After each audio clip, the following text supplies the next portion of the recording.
अगर डायनासोर खत्म नहीं होते तो आज कैसे दिखते? क्या आप लोगों ने कभी इसके बारे में सोचा है? अगर नहीं तो चलिए आज के इस वीडियो में जानते हैं। करीब 6.5 करोड़ साल पहले डायनासोर मारे गए। मौत भी इतनी बुरी की कोई सोच नहीं सकता। न हवा में सांस ले सकते थे, न जमीन पर दौड़ सकते थे। 100 करोड़ परमाणु बमों के बराबर ताकत वाला विस्फोट हुआ था, क्योंकि अंतरिक्ष से गिरे एस्टेरॉयड ने यह धमाका किया था। आसमान राख और धुएं से काला हो गया था। फोटोसिंथेसिस रुक गई थी, पौधे मर गए, फूड चेन बिगड़ गई थी। लेकिन डायनासोर अगर मारे नहीं गए होते तो आज कैसे दिखते? उस भयानक हादसे में धरती से 90% जीव जंतुओं की आबादी खत्म हो गई थी। कुछ पक्षी ही बचे थे, लेकिन उसी विपत्ति की वजह से इंसान विकसित हुए। पर डायनासोर मारे गए।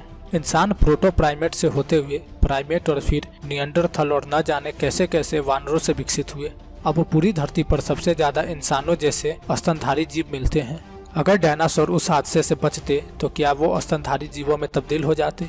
यह एक काल्पनिक स्थिति है, लेकिन वैज्ञानिक इसे बेहद गंभीरता से लेते हैं, क्योंकि डायनासोर अगर स्तनधारी जीवों के तौर पर विकसित होते तो वो कैसे दिखते?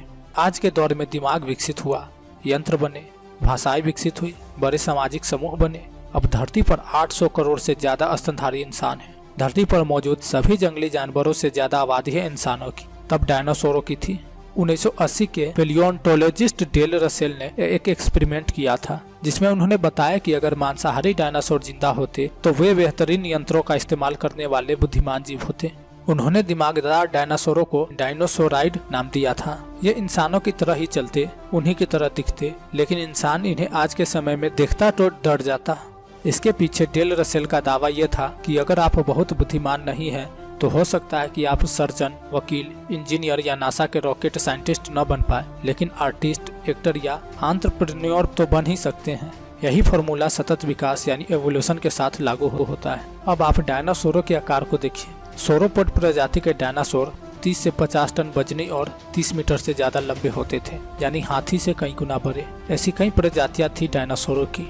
इसी तरह आप मांसाहारी डायनासोरों को देखिए। नुकीले दांत, 10 मीटर लंबे, कई टन वजनी शिकारी। इनकी भी कई प्रजातियां देश, मौसम और क्षमताओं के हिसाब से विकसित हुई। अगर अभी ये होते तो ये भी विकसित होते।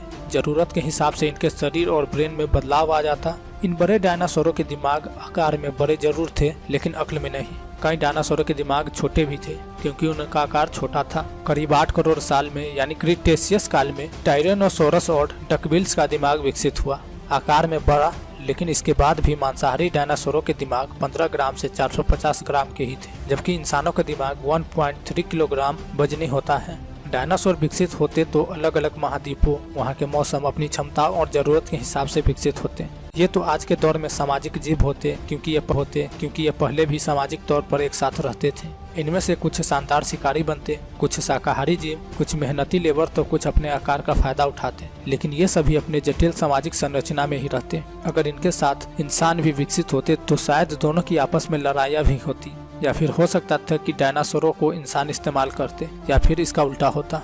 वैज्ञानिकों की गणना के अनुसार डायनासोर आज के समय में वैसे दिखते जैसे इंसानों के पूर्वज दिखते थे, यानी वानरों की तरह। जैसे पूरी दुनिया में वानरों की अलग अलग प्रजातियां समय के साथ विकसित होती गई, वैसे ही ये भी विकसित होते। इंसानों के साथ या उनके बगैर जीते रहते। ऐसा भी हो सकता था कि इंसानों की जगह डायनासोर ही धरती पर राज करते। आज का वीडियो आप लोग को कैसा लगा कमेंट कर बताएं। वीडियो पसंद आया तो वीडियो को लाइक करें, चैनल को सब्सक्राइब करें तथा इस वीडियो को अधिक से अधिक शेयर करें। अब तुम लोग गलती से अगर नए हो तो सब्सक्राइब करो। वो जो लाल वाला बटन है उस पर अपने जीजा जी फेंक के मारो या फूफा जी, मुझे नहीं पता, बस क्लिक हो जाना चाहिए।